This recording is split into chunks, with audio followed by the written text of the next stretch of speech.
各位，不是不报，时候未到啊！时候一到，全部报销。不信抬头看，苍天饶过谁？对于台湾岛内的这些顽固的台独分子，大陆的网友呢是恨得牙根痒痒，说这个大陆的有关方面啊，这个态度啊太软了，对这些人一定要重拳出击啊！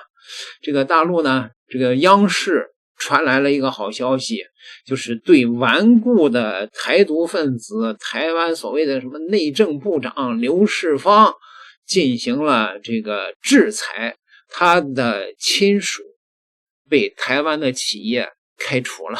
因为台湾的企业想在大陆挣钱的话呢，那必须得表达一个态度吧。刘世芳是谁呢？这是一个顽固的台独分子啊！根据央视的报道，今年2月份，香港媒体曝光了台独顽固分子台湾地区内务部的部门负责人刘世芳的亲属在大陆投资牟利，且为刘世芳提供政治现金，揭露刘世芳只许亲属赚红钱，不许民众搞交流。报道提及刘世芳的亲属严文群供职于注册地为江西省宜春市的台资企业上高县荣碳科技有限公司。当时呢，在台湾馆长也揭露了这个刘世芳，你只许你们家人赚红钱不许别人去大陆啊。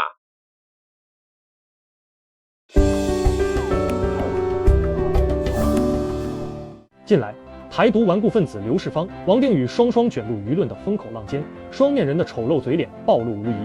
刘世芳是民进党大佬陈菊的心腹爱将，以前在担任民代期间，一袭扯铃是中国文化，推广扯铃是在帮助大陆统战的言论，催生了台式新成语世芳扯铃，在岛内坊间引为笑谈。刘世芳就任台当局内务部门负责人后，更将偏执的意识形态应用于行政之中。他不仅公开鼓吹一边一国，还利用手中权力迫害陆配，封杀小红书，是赖清德当局阻挠两岸交流的最凶狠打手。很难想象，这样一个抗中心旗手，却纵容其外甥去大陆赚红钱，还收受外甥的政治现金。岛内网友纷纷讽刺，刘世芳也被大陆渗透了吗？消息曝光后，网军侧翼纷纷哑火，双面人激进抗中，结果回力镖却打到自己。跟刘世芳类似，王定宇也是靠拉拢深绿基本盘在政坛立足。他长期在台民意机构防务外事委员会，每天对大陆狠话说尽，精心打造抗中爱台人设。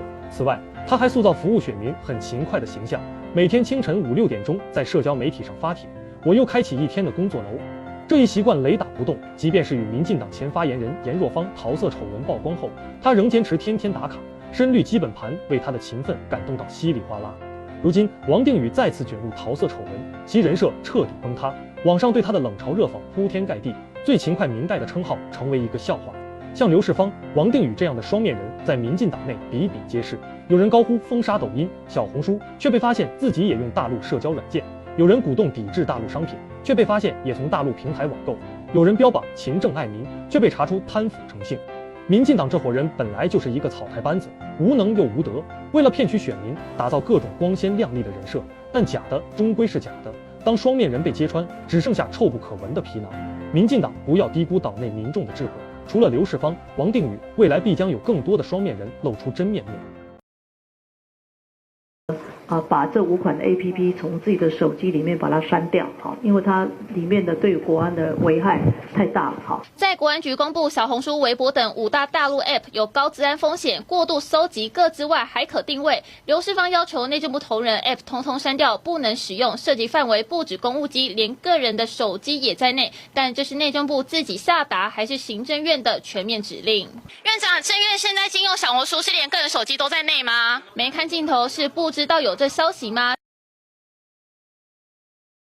那我的外甥呢？他的身份呢？他是在2023年的时候呢才赴大陆，而且是一个专业经理人的身份跟这个一点都没有关系。你外甥去干嘛？还去了14次。既然我们这些人去中国大陆赚钱，那就叫亲中舔共，那就是要叫国安局，要叫有关单位注意。那你侄子去就是专业经理人，多专业啊！我去，你侄子帮我擦皮鞋。馆长，你去大陆，那我要做什么？帮我擦皮鞋，懂不懂？开始就是在做碳材料，那这个碳材料的应用的出海口就叫做锂电池，就是负极材料。上鸿海的节目介绍公司，他就是内政部长刘世芳的外甥严文群，其任职的公司跨足两岸市场，也难怪被港媒指控赚红钱。成立于2016年8月，位于江西省宜春市上高县高新工业园区。荣碳旗下的系列子公司群近年曾获得人民币补助高达1800万，但这跟捐献给刘世芳的政治现金有关吗？因为港媒透露，严文群曾捐政治现金给刘世芳10万元，尽管事后调阅公司资料就能发现，严文群是2023年才加入，而该笔政治现金是2019年捐出，但有亲蓝营的粉专质疑，在担任荣碳的高管前，严文群也曾在硕和电担任总经理特助，该公司也是积极布局对岸的事业公司。2015年就在江苏盐城成立分公司。先跟家属打一下招呼，好不好？谢谢。如果要的话，就看一下活动结束以后再说。谢谢。相关问题，刘世芳以场合不宜为由，不愿多做说明。但国民党现在也质疑，平时最爱高举国安大旗的刘世芳，怎么看自家外甥2023到2025年出入对岸14次？尤其这一举一动，还是被港媒披露，等于是严文群早就被对岸盯上。民进党总是用非常严厉的口吻警告大家说，只要去大陆或有跟大陆任何的交流都是统战。但为什么在民进党身边的亲朋好友一堆都一直往大陆去跑呢？这个难道又是一种绿能你不能，一种双标的极致表现吗？国民党以子之矛攻子之盾，要刘世芳别碰。好，今天的很有趣，就是事隔2天他都不回应，民进党里面全体沉默，所有的青鸟在说什么？说什么？是对吗？大陆那么可怕，2023年到2025年去了14次，肾脏有没有被割走啦？器官有没有被移植啦？这么可怕的地方你才去14次，这么可怕，是什么地方这么有魅力？2023年到2025年呢，短短的2023、2024、2025，我们算3年好不好？你3年，你青鸟也不见得去日本玩14次啊！我今天一步一步来讲，你3年你也不一定去日本，你们都很爱去日本哦，我没有意见，我觉得日本蛮好玩，日本妹蛮可爱，日本动漫好看，一级棒，我承认日本冲绳也好玩，我也去玩，好吃，好玩，旅游的好处，好不错，实话实说，有一说一。但是我也不可能去了14次，对吧？你青鸟也不会去14次日本，何况是这个人他有政治现金给民进党，民进党口口声声跟大家讲中国大陆很可怕，中国大陆橙色警戒，中国大陆有多么的可怕，千万不要去，非常可怕，有多可怕？看你还超可怕，你为什么要去呢？只要去的人都是中共投入人，只要去那边做生意的人，赚红钱的人。第二，你为什么要去那边赚钱？是啊，任何的交流都是统战的一部分啊，这不是我讲的，这你们伟大的民进党讲，还有你们整天在吹上面，整天在洗的，他是民进党的，那你们怎么不出来讲讲话？我没有看到，我昨天刷到现在，我刷好辛苦哦，我都没有看到人家开文章来骂他，他为什么会这样？为什么差那么多？为什么人一样是台湾人，做一样的事情，会有2个不一样的结果？好，第三，他做这种事情为什么不用被调查？馆长就要被调查，我就要被政论节目上面子孙说我的手机被监听，我的 LINE 被监听，我只要敢把钱拿回来台湾，这个人有没有把钱拿回来台湾？要不要调查？我只要把钱拿回来台湾，我就要进去土城看守所被羁押。我的政论节目讲的，我就问为什么今天是这样子的？谢谢董内，谢谢鸡哥，我就问这样就好了。可是我刚刚前面就讲，现在这个时代不是在说对跟错，现在不论对错，已经没有是跟非，也不论是非。现在我就支持他，他做的跟你做的就是不一样，他做的就跟我做的就是不一样，哪里不一样？民进党的那么多人都喜欢去中国大陆赚钱，奇怪了，全世界那么多国家，为什么要去中国大陆？为什么嘛？全世界那么多国家，你们常讲的啊，全世界那么多国家，为什么要去中国大陆？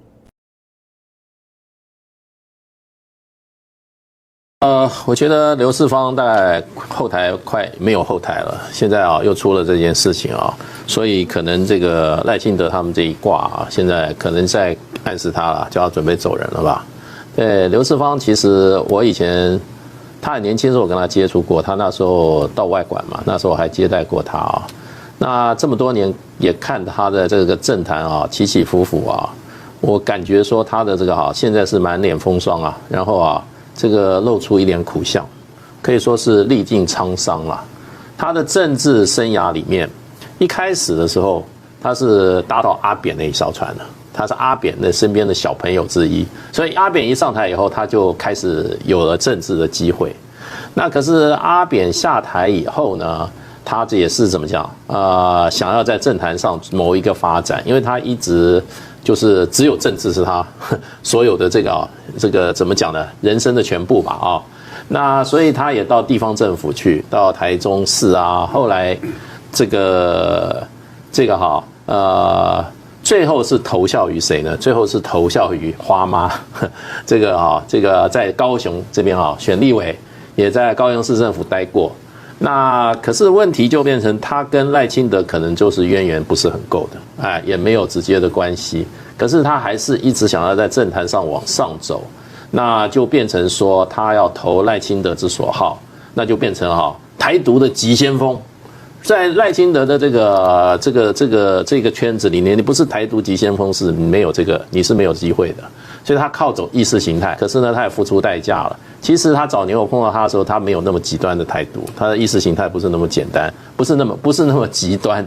现在呢，在政坛这样子这个浮浮沉沉挣扎向上，然后要也给自己找一个位置那就怎么样？就是随波逐流，然后最后落得一个什么顽固台独分子。我想这是对他来讲是他始料未及的。可是，在民进党这一个他们这个官场里面呢，你没有后台你就下台吧。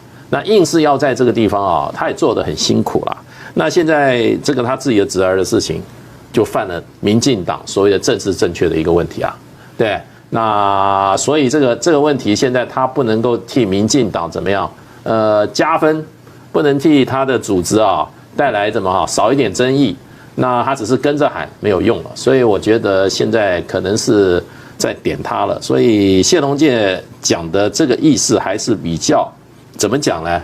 比较客气，说赖清德只是叫他怎么样，叫他安静一点可能我觉得可能这个可能是他这个政坛就止于此，然后呢，很多人可能也要取而代之了。不过看到刘世芳从年轻他其实他也不是学什么法律政治，他学的是好像是环保吧，他也在美国念过书。那以前看起来不像现在看起来有一点点看起来就是说满脸沧桑弄得政治声嘶力竭的，甚至有的时候有点面目可憎实在觉得政治你要有理想。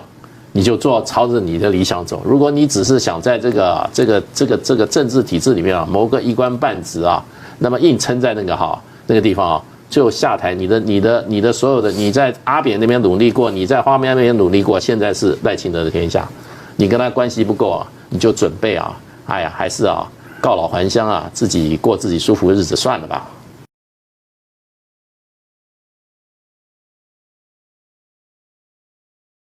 馆长和介文吉介大使这个揭露的这个顽固的台独分子刘世芳遭报应了。根据央视的报道，上高县荣碳科技有限公司在5月5号发表了声明，表示两岸同属中华民族，具有密不可分、无法切割的血脉关联。该公司深认两岸关系的稳健和平是企业发展的根基，维护两岸间的良好互动更是持续努力的任务及目标。声明表示，自2026年4月7日起，该公司已经解除刘世芳的侄子严文群在台湾荣碳科技有限公司及上高县荣碳科技有限公司等大陆子公司的全部职务，并郑重承诺严格要求全体员工依法依规，避免破坏两岸和平稳定的任何的政治行为，